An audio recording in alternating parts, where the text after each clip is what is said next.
Yes sir, पढ़ लिए था हम लोगों ने गॉस जैकोबी मेथड। चलेंगे। चलें, आज हमने गॉस जैकोबी थोड़ा सा दोबारा आइडिया दे देता हूँ। गॉस जैकोबी,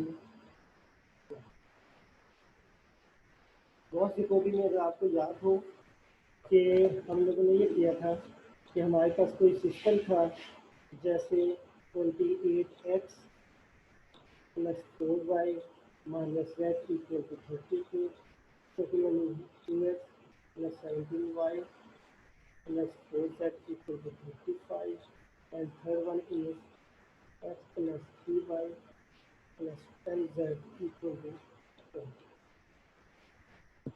ये हमारे पास एक सिस्टम है जिसको हम न्यूमेरिकली सॉल्व कर गए थे। तो हमने सबसे पहले जो इसका सोल्यूशन गॉस जैकोबी की फिलहाल मैं बात कर रहा हूँ, तो इसके अंदर हमने ये किया था कि जो इसका ए मैट्रिक्स बनता है 28, 4, -1, 2, 17, 4, 1, 3 और 10, जो इसका कोफिशिएंट वाला मैट्रिक्स है, उसके अंदर हमने डायगोनल के एलिमेंट्स को देखना होता है कि वो जो बाकी एलिमेंट्स हैं उनके सम से ज़्यादा होना चाहिए, और एब्सोल्यूट सम भी। यानी कि यहाँ पे अगर हम देखें तो एब्सोल्यूट ऑफ 28 वो ग्रेटर है किससे, absolute of 4 plus absolute of minus, जो कि 5 है। ठीक है। और सेकंड में 17 जो है, that one is should be greater than 2 plus 4, तो यदि आप देख रहे हैं ग्रेटर होता है। और तीसरा है 10 greater than equal to 1 plus 3, जो कि 4 बनता है, तो 10 जो है वो 4 से बड़ा है। तो ये सिस्टम जो है, this system is diagonally dominant. System अगर डायगोनली डोमिनेंट हो तो वो कन्वर्ज जल्दी करता है। ठीक है। तो कन्वर्ज का मतलब कि उसका आंसर जो है, उसका सोल्यूशन जो है वो थोड़ा सा जल्दी आता है। ठीक हो गई। अच्छा, उसके बाद फिर हमने क्या किया था, इसका सॉल्व करने के लिए हमने यहाँ से x की वैल्यू निकाल ली थी, यहाँ से y की वैल्यू निकाली थी, यहाँ से z की निकाली। तो जब हमने x की वैल्यू निकाली तो ये बन जाती है x इज इक्वल टू, क्या बन जाता है 1/28, जो x का कोएफिशिएंट है वो डिवाइड में लिख देते हैं, और राइट साइड पे आ जाता है 32 माइनस 4y प्लस z, और y किसके इक्वल आएगा सेकंड के अंदर, ये वाला y 17 डिवाइड में आ जाएगा, तो 35 minus 2x minus 4z, 1/17, 35 minus 2x minus 4z, और थर्ड जो z था that one should be 1/10, 24 minus x minus 3। Clear, यही किया था ना हम लोगों ने।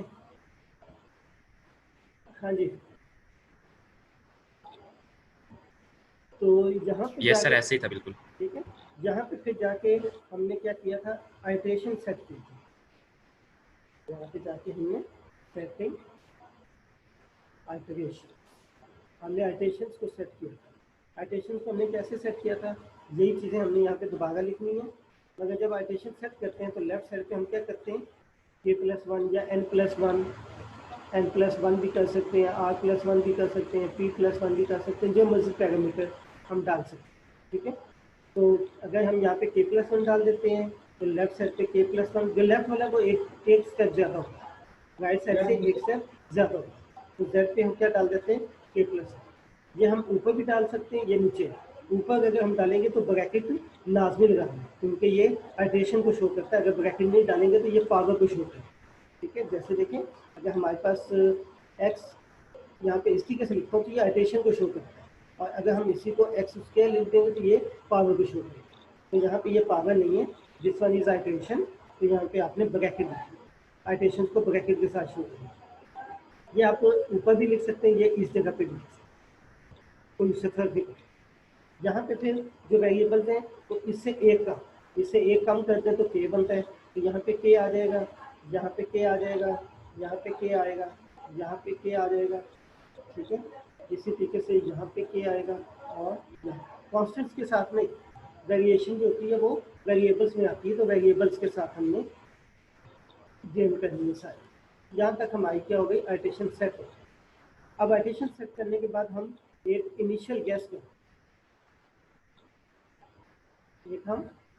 इनिशियल गैस का मतलब है कि हमने काम स्टार्ट करना है, इनिशियल वेलोसिटी जिसको कहते हैं, कि हमने स्टार्ट वाली कोई ना कोई चीज़ कंसिडर करते हैं। तो इनिशियल वेलोसिटी का क्या मतलब होता है कि जो स्टार्ट के अंदर वेलोसिटी है, इसके अंदर हमने क्योंकि मेथड स्टार्ट करना है तो उसके लिए हम देखते हैं कि स्टार्टिंग ऑफ वैल्यूज क्या आ गए, एक्स वाई जेड। ये वैल्यू कम है, ये वैल्यू ज़्यादा है, ये के है तो ये इसमें के प्लस वन है तो ये ज़्यादा है, लेफ्ट वाली चीज़ ज़्यादा हो, तो ये स्टेप्स। अब यहाँ पे हम ये करते हैं कि हम के को ज़ीरो ले लें तो ये क्या बन जाएगा, वन बन जाएगा, ये क्या बन जाएगा, ज़ीरो बन जाएगा, ये ज़ीरो। इस तरीके से ये क्या बन जाएगा, Y with iteration one, X zero, Y zero, X zero, Z zero, Z one. और जेड वन निकालने के लिए हमें इसकी एक्स ज़ीरो की भी वैल्यू पता होनी चाहिए, वाई ज़ीरो की भी पता होनी चाहिए, और वही एक्स ज़ीरो यहाँ पे भी आएगा, यहाँ पे भी आएगा, वाई यहाँ पे भी आएगा, यहाँ पे भी आएगा, सब जगह पे। ठीक है, तो अब हम इनिशियल गैस जो है वो क्या ले लेते हैं कि एक्स ज़ीरो आइटेशन, ठीक है, वाई ज़ीरो आइटेशन, जेड ज़ीरो आइटेशन। हम इसको सपोज कर लेते हैं कि दिस वन इज जीरो, यानी कि जेड जीरो आइटेशन पे जीरो है, वाई की वैल्यू जीरो आइटेशन पे जीरो है, एक्स की जीरो आइटेशन पे वैल्यू क्या है, जीरो। ये हम सपोज करें, और ये जरूरी नहीं कि हम तीनों को जीरो ही लें, आप तीनों को वन भी ले सकते हैं, इसको वन ले लें, इसको भी वन ले लें, इसको भी वन ले लें, जो मैंने इकट्ठा लिख दिया है। आप इसको इस तरह लिख सकते हो कि x zero equal to zero, y zero equal to zero, z zero equal to zero. आप इसको ऐसे भी लिख सकते हैं, ठीक है। और ये वैल्यूज आप ये भी कर सकते हैं कि इसको वन ले लो, इसको टू ले लो, इसको थ्री ले लो, या इन दोनों को वन ले लें, इसको जीरो ले लें, जो मर्जी ले लें, 100, 200, 300 ले लें, वो खुद ब खुद कन्वर्ज करेगा, ठीक है, वो सिस्टम खुद ब खुद कन्वर्ज करेगा। तो फिलहाल मैंने क्या लिया, जीरो। अब हम first iteration, now we start this procedure. पहली आइटेशन हम के को क्या ले लेते हैं, जीरो ले, ये जो आइटेशन सेट की हुई है इसके अंदर के को जीरो लेते हैं, तो ये क्या बन जाएगा, के को जीरो लिए तो एक्स वन बन जाएगा, तो ये आ जाएगा x one is equal to 1/28, इसके अंदर पुट कर रहा हूँ 32 माइनस 4/0 जेड जीरो, तो 1/28 32 माइनस 4/0 प्लस जेड। दूसरा वाला क्या बनेगा, y with first iteration 1/17 35 minus 2x0 minus 4z0। अब तीसरा क्या बनेगा, z1 is equal to 1/10 24 minus x0 minus 3y। ये मैंने यहाँ पे इसके अंदर पुट किया, के को जीरो लिया तो ये z1 बन गया, ये जीरो हो गया, ये जीरो, ठीक है। अब एक्स वाई जेड हमने निकाला, तो ये वन जो है वो इसकी स्टेजेस को शो करेगा, और मैंने बताया था कि there is no end in the numerical method. Numerical method में कोई एंड, इसका एंड नहीं होता। हम अपनी कुछ सुपोजिशन रखते हैं जहाँ पे हम इसको स्टॉप करते हैं, ठीक है।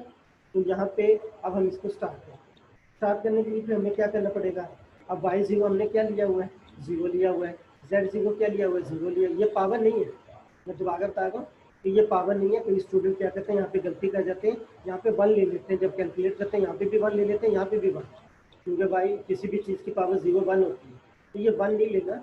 This one shows iteration not the power, तो ये मिस्टेक ना कीजिए। तो ये इनिशियल गैस है, ये हमने यहाँ पे जीरो लिया, ये भी जीरो लिया, क्या आएगा 32/20, ठीक है। तो अब इसकी वैल्यूज कैलकुलेटर पे ही यूज़ होंगी, तो यहाँ से देख लेता हूँ कि लिखी हो तो 1.14 जो x1 की वैल्यू निकलती है वो निकलती है 1.1429, और y1 की वैल्यू जो निकलती है वो निकलती है 1.9244, और z1 की वैल्यू निकलती है, ये जैकोबी का मैं लिखता हूँ, अभी मैंने सीगल का नहीं बताया, 1.708। ये हमने कहाँ से ली, ये हमने आइटेशन सेट की के के साथ, फिर हमने क्या किया, इनिशियल गैस लिया, वो ज़ीरो हमने पुट किया जब इनिशियल गैस के बाद, जब हमने के ज़ीरो लिया सेटिंग आइटेशन के अंदर, तो ये सिस्टम आ गया। और आइटेशन वो होती है जिसमें पुरानी वैल्यूज यूज़ होती है, तो ये वाई ज़ीरो जो है वो ये वाली इनिशियल गैस वाली वैल्यूज है, नॉट द पावर, क्योंकि पावर होगी फिर ये वन बनी, इसलिए मैं कहता हूँ यहाँ पे ब्रैकेट लाजमी शो किया है। तो ये आपके पास आया, इसकी वैल्यू जीरो, इसकी वैल्यू जीरो, तो 32/28, तो x1 की वैल्यू क्या आ गई 1.1429। इस तरीके से y1 की वैल्यू भी आ जाएगी, z1 की वैल्यू, ये जैकोबी में हमने की। फिर जब हम एक्स सेकंड करते हैं, जब हम के को 1 लेते हैं, जब के को 1 लेते हैं तो यहाँ पे देखिए क्या बनता है, के को 1 लिया, ये 2 बन जाएगा, ये 1 बन जाएगा, ये भी 1 बन जाएगा, यहाँ पर 1 आ जाएगा, यहाँ पे 2 आ जाएगा, लेफ्ट साइड पे 2 आ जाएगा, राइट साइड पे 1 आ जाएगा, ये वाली चीज़ बन जाएगी। यहाँ पे 2 आ जाएगा, यहाँ पे भी 2, यहाँ पे भी 2 आ जाएगा, यहाँ पे 1 आ जाएगा। तो ये मैं एक वैल्यू लिख रहा हूँ, x2 जो बनेगा ये बनेगा 1/28 32 माइनस 4/1 माइनस प्लस z, ये बनेगा। फिर y2 जो बनेगा सेकंड स्टेज के ऊपर y की वैल्यू, हमने x y z निकालना है, ये पावर या आइटेशन जो ये इसके स्टेप्स को शो करेगा, ठीक है। 1/17 35 माइनस 2x1 माइनस 4z1, और तीसरा जो z2 आएगा वो आएगा 1/10 24 माइनस x1 माइनस 3/1। अब यहाँ पे देखिए ये हमारी सेकंड स्टेज की वैल्यू है, और सेकंड स्टेज के लिए हमें फर्स्ट स्टेज की वैल्यू चाहिए, y1 चाहिए, y1 का मतलब है फर्स्ट स्टेज की वैल्यू, z की फर्स्ट स्टेज की जो वैल्यू वो निकाल, जो भी हमने निकाला। अब ये x1 वाली वैल्यू यहाँ पे भी आ जाएगी, यहाँ पे भी आ जाएगी, फिर y1 वाली वैल्यू यहाँ पे आ जाएगी और यहाँ पे आ जाएगी थर्ड वाली में, इस तरीके से z की। तो ये किसकी वैल्यू निकल आएंगी, यहाँ से हमारे पास x2 की वैल्यू निकल आएगी, ठीक है, y2 सेकंड स्टेज की वैल्यू निकल आएगी और z2 की। इस तरीके से हमने ये प्रोसीजर आगे चलाते जाना है, फिर थर्ड स्टेज की वैल्यू निकलेंगी, फिर फोर्थ की निकलेंगी, फिर 5 की निकलेंगी, और इस तरीके से ये सारी वैल्यू चलती है। ठीक हो गया, चलिए यहाँ तक अगर कोई इशू है, यहाँ तक कोई इशू